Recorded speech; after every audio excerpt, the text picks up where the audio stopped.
പ്രധാനപ്പെട്ട വാർത്തയിലെ കളമശ്ശേരി ACP മാധ്യമങ്ങളെ കാണും.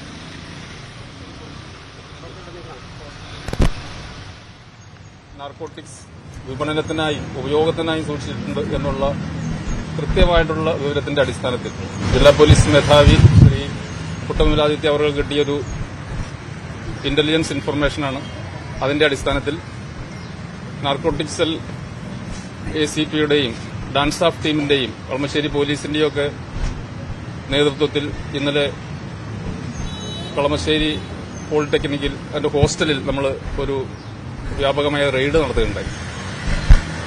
അതിന്റെ അടിസ്ഥാനത്തിൽ അവിടെ നിന്ന് ഏകദേശം 2 കിലോയോളം കഞ്ചാവ് കിട്ടുകയും 3 പ്രതികളെ അറസ്റ്റ് ചെയ്യുകയും ചെയ്തു. 2 കേസുകളിലായിട്ടാണ്. 2 നിലകളുള്ള ഹോസ്റ്റലാണ്. 2 നിലകളിലും 10 റൂമുകൾ വീതമാണുള്ളത്. അപ്പോൾ ഒരു സ്ഥലത്തുനിന്ന് 1 കിലോ 900 ഗ്രാം കഞ്ചാവും മറ്റൊരു സ്ഥലത്ത് 9.7 ഗ്രാമുമാണ് കിട്ടിയത്. 2 റൂമുകളിലും അതാത് റൂമുകളിൽ താമസിക്കുന്ന വിദ്യാർത്ഥികളുണ്ടായിരുന്നു. അതുകൊണ്ടാണ് 2 സ്ഥലങ്ങളിൽ നിന്ന് കിട്ടിയ 2 കേസുകളായിട്ടിടുന്നത്. ഒരു കേസിൽ 2 വിദ്യാർത്ഥികളായിരുന്നു. അത് 9 ഗ്രാം കിട്ടിയ റൂമിൽ 2 വിദ്യാർത്ഥികളായിരുന്നു. അവരുടെ മേശയിൽ നിന്ന് അവരുടെ പൊസഷനിൽ നിന്നാണ് കിട്ടിയത്. മറ്റൊന്ന് 1 കിലോ 900 ഗ്രാം.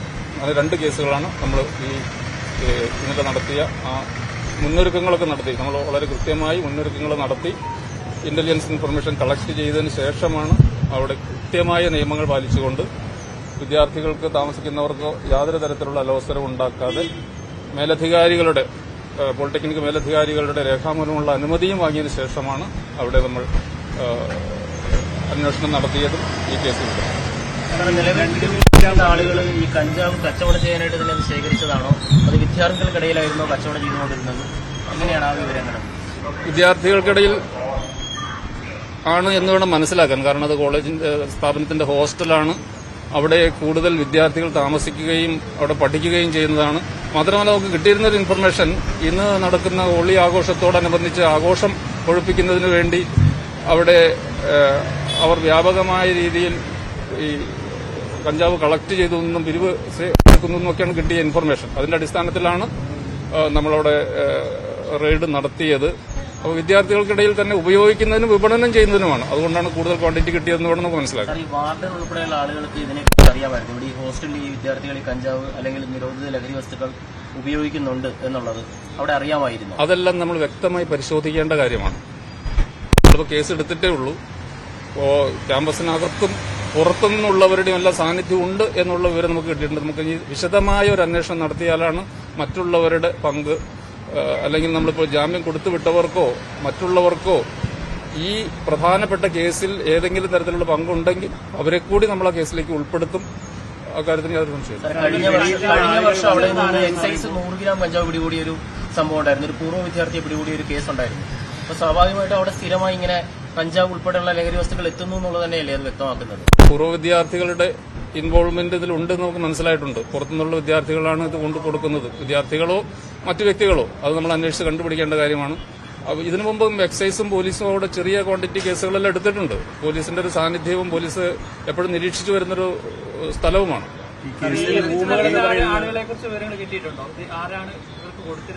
ഏകദേശം ചില സൂചനകളുണ്ട്. അത് നമ്മൾ കൃത്യമായി അത് മനസ്സിലാക്കിയാലേ നമുക്കത് പറയാൻ പറ്റും.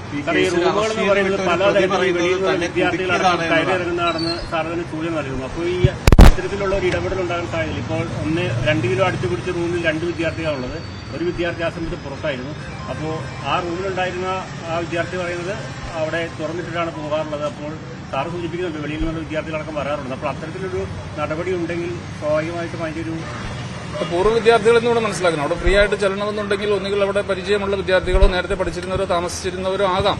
അത് നമ്മൾ വ്യക്തമായി പരിശോധിച്ചാലേ ആ കാര്യം പറയാൻ പറ്റുള്ളൂ. പുറത്തുനിന്നുള്ളവരുടെ സാന്നിധ്യമുണ്ട് എന്നുള്ള കാര്യത്തിൽ നമുക്ക് വ്യക്തമായ തെളിവുകൾ കിട്ടിയിട്ടുണ്ട്. അല്ല, അതും സാർ ചോദിച്ചത്. അപ്പോൾ ഒരു പക്ഷേ അങ്ങനെയാണെങ്കിൽ ഇവർ അതിന്റെ ഒരു ഇരകളാക്കപ്പെടാനുള്ള സാധ്യതയില്ല. കാരണം അങ്ങനെയുള്ളവർ വന്ന് കടന്നുകൂടുകയും ഈ റൂമുകളിൽ കയറുകയും വിൽക്കാനുള്ള സാധ്യതകളുണ്ടെങ്കിൽ ഈ വിദ്യാർത്ഥികൾ ഒരുപക്ഷെ അവരുടെ പോക്കറ്റിൽ നിന്നല്ല റൂമിൽ നിന്നല്ല നമ്മൾ പിടിച്ചെടുക്കുന്നത്. റൂമുകളിൽ താമസിക്കുന്നവരുടെ അറിവോ സമ്മതമോ ഇല്ലാതെ മറ്റാർക്കും അവിടെ വരാൻ സാധ്യതയില്ല. അതുകൊണ്ട് അവിടെ താമസിക്കുന്നവർക്ക് അവർ ഇരകളാക്കപ്പെട്ടു എന്ന് പറയുന്നതിൽ അർത്ഥമില്ല. അവർക്ക് കൃത്യമായുള്ള ധാരണയുണ്ട്. അവരുടെ സമ്മതമില്ലാതെ റൂമിൽ കയറുക എന്നുള്ളത് സാധിക്കാത്തൊരു കാര്യമാണ്. കാരണം നിലവിൽ പിടിയിലായ ഒരാൾ ആ കോളേജ് യൂണിയന്റെ ജനറൽ സെക്രട്ടറിയാണ്, മറ്റു രണ്ടുപേരും അടുത്ത സംഘടനകളിൽ പ്രവർത്തിക്കുന്നവരാണ്. സ്വാഭാവികമായിട്ടും ഇവരിതിലെ ആരോപണം പറയുന്നത് ഇവർക്ക് ഇതിലൊരു പങ്കുമില്ല എന്നുള്ളത്. പക്ഷെ അത് പോലീസ് വിശ്വസിക്കുന്നുണ്ടോ? അവരുടെ രാഷ്ട്രീയത്തെക്കുറിച്ചോ മറ്റു കാര്യങ്ങളെക്കുറിച്ചോ ഒന്നും നമ്മൾ പരിശോധിച്ചിട്ടില്ല. അതെല്ലാം നമ്മൾ പരിശോധിക്കേണ്ട കാര്യങ്ങളാണ്. നമ്മളെ സംബന്ധിച്ച് കുറ്റകൃത്യത്തിൽ ഉൾപ്പെടുന്ന വിദ്യാർത്ഥികളോ അല്ലെങ്കിൽ മറ്റ് വ്യക്തികളോ ആരായാലും ആ കുറ്റം വ്യക്തികൾ അത് മാത്രമേ നമ്മൾ ശ്രദ്ധിക്കുന്നുള്ളൂ. മറ്റുള്ള കാര്യങ്ങൾ നമ്മൾ പരിശോധിക്കേണ്ട കാര്യമാണ്. അല്ല സാറേ, നിലവിൽ പിടികൂടിയ ആളുകൾ, പോലീസ് പിടികൂടുകയും അറസ്റ്റ് രേഖപ്പെടുത്തുകയും ജാമ്യത്തിൽ വിടുകയും ചെയ്ത ആളുകൾ, അവർക്ക് ഈ കുറ്റത്തിൽ പങ്കുള്ളതായിട്ട് തന്നെയാണ് പോലീസ് കരുതുന്നത്. തീർച്ചയായിട്ടും. കാരണം നമ്മൾ അവര് കയ്യോടെ പിടികൂടിയ കേസാണ്. അപ്പൊ അതിൽ പങ്കില്ല എന്ന് പറയാൻ പറ്റില്ല. നമ്മൾ ഈ പ്രത്യേകിച്ച് ഒരു റൂമിൽ 2 പേർ താമസിക്കുന്നു സാർ. ഒരു റൂമിൽ 2 പേർ താമസിക്കുന്നു. അതിന്റെ മേശയിൽ നിന്ന് സാധനം ലഭിക്കുന്നു. അപ്പോൾ 2 പേരും ഇതിന്റെ അകത്ത് ഒരുപോലെ കുറ്റവാളികളാണെന്ന് നമ്മൾ അങ്ങനെ വിചാരിക്കുന്നത് എത്രത്തോളം? അത് 2 പേരല്ല, ഒരു റൂം സാധാരണ അവിടെ 3 പേർക്കാണ് ഒരു റൂം കൊടുത്തിരിക്കുന്നത്. അപ്പോ ഈ 3 പേർക്കും തുല്യ അവകാശമുള്ള റൂമിൽ അവരറിയാതെ അവിടെ ഏതെങ്കിലും തരത്തിലുള്ള ഒരു കോൺട്രാബാൻഡ് വരുന്നു എന്ന് നമുക്ക് മനസ്സിലാക്കാൻ കഴിയില്ല. അപ്പോൾ അവർക്ക് അതിലെ പങ്ക് ഒരു കാരണവശാലും നമുക്ക് തള്ളിക്കളയാൻ കഴിയില്ല. ഈ മറ്റുള്ളവർക്കുള്ള പങ്ക് എത്രയുണ്ടോ അത് നമ്മൾ അന്വേഷിച്ച് കണ്ടുപിടിക്കേണ്ട കാര്യം. സാർ, ഈ കളമശ്ശേരിയിലെ ഈ സ്കൂളുകളിലും അല്ലെങ്കിൽ ഇത്തരത്തിലുള്ള വിദ്യാഭ്യാസ സ്ഥാപനങ്ങളിലും ഇതിന്റെയൊക്കെ അടിസ്ഥാനത്തിൽ പ്രത്യേകിച്ച് ഈ കൂടുതൽ ക്വാണ്ടിറ്റി പിടിക്കുന്നത് ഈ കളമശ്ശേരി പരിസര പ്രദേശങ്ങളിൽ ഒക്കെയാണല്ലോ. അപ്പോൾ അങ്ങനെയുള്ള പരിശോധനകൾ ഇനി എങ്ങനെയായിരിക്കും? എല്ലാ സ്ഥലങ്ങളിലും നമ്മൾ വിദ്യാഭ്യാസ സ്ഥാപനങ്ങൾ മാത്രമല്ല, വിദ്യാർത്ഥികൾ താമസിക്കുന്ന സ്ഥലം മാത്രമല്ല, പൊതു ഇടങ്ങളും ഹോട്ടലുകളും ലോഡ്ജുകളും എല്ലായിടത്തും നമ്മൾ വളരെ വ്യാപകമായ രീതിയിൽ നമ്മൾ തെരച്ചിൽ നടത്തുന്നുണ്ട്. കൂടുതൽ അളവിലുള്ള അല്ലെങ്കിൽ നമ്മൾ കൂടുതൽ ക്വാണ്ടിറ്റി പിടിക്കാനുള്ള എല്ലാ സാധ്യതകളുമുണ്ട്. അത് നമ്മൾ എല്ലാ രീതിയിലുള്ള അന്വേഷണം നടത്തുന്നുണ്ട്. പോലീസ് ഇന്റലിജൻസ് വിവരത്തിന്റെ അടിസ്ഥാനത്തിൽ പരിശോധിച്ചെന്ന് പറയുന്നുണ്ടല്ലോ. ആ കുട്ടികൾ പിടിയിലായവർ പറയുന്നുണ്ടായിരുന്നു പോലീസ് അവരെ ഭീഷണിപ്പെടുത്തി എന്നൊക്കെ പറയുന്നുണ്ടായിരുന്നു. അക്കാര്യത്തിൽ പോലീസ് എന്താണ് പറയുന്നത്? വളരെ ട്രാൻസ്പെറന്റ് ആയാണ്. കാരണം നമ്മൾ വിദ്യാർത്ഥികളായതുകൊണ്ടും ഒരു ക്യാമ്പസ് ആയതുകൊണ്ടും മതിയായ മുന്നൊരുക്കങ്ങൾ നടത്തി അവിടുത്തെ അധികാരികളുടെ രേഖാമൂലമുള്ള അനുമതിയും വാങ്ങി ചെയ്ത കാര്യങ്ങളെല്ലാം കൃത്യമായി നമ്മൾ വീഡിയോഗ്രാഫും ചെയ്തിട്ടാണ് ചെയ്തത്. അപ്പോൾ ഒരു തരത്തിലുള്ള ഭീഷണിയോ അവർക്ക് പോലീസിന്റെ ഭാഗത്തുനിന്ന് ഉണ്ടായിട്ടില്ല എന്നുള്ളത് നിസ്തർക്കമായ കാര്യം.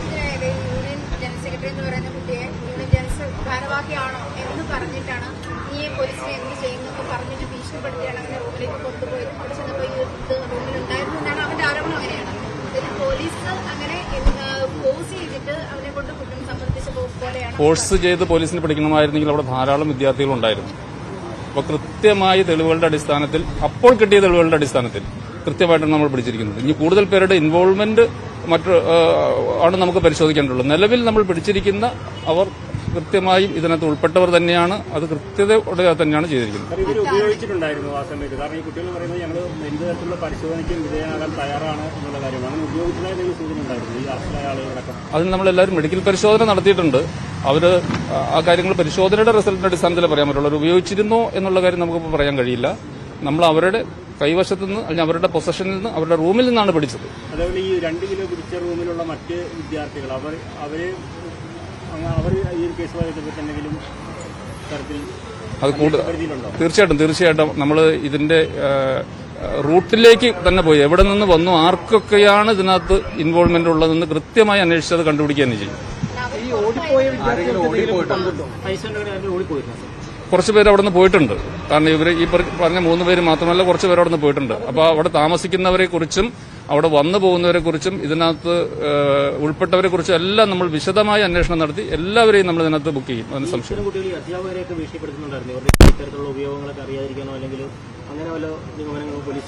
എല്ലാ കാര്യങ്ങളും നമ്മൾ പരിശോധിക്കേണ്ട കാര്യമാണ്. അങ്ങനെ ഒരു ഇൻഫർമേഷൻ നമുക്ക് ലഭിച്ചിട്ടില്ല. ആ കാര്യം നമ്മൾ പരിശോധിക്കാവുന്നതാണ്.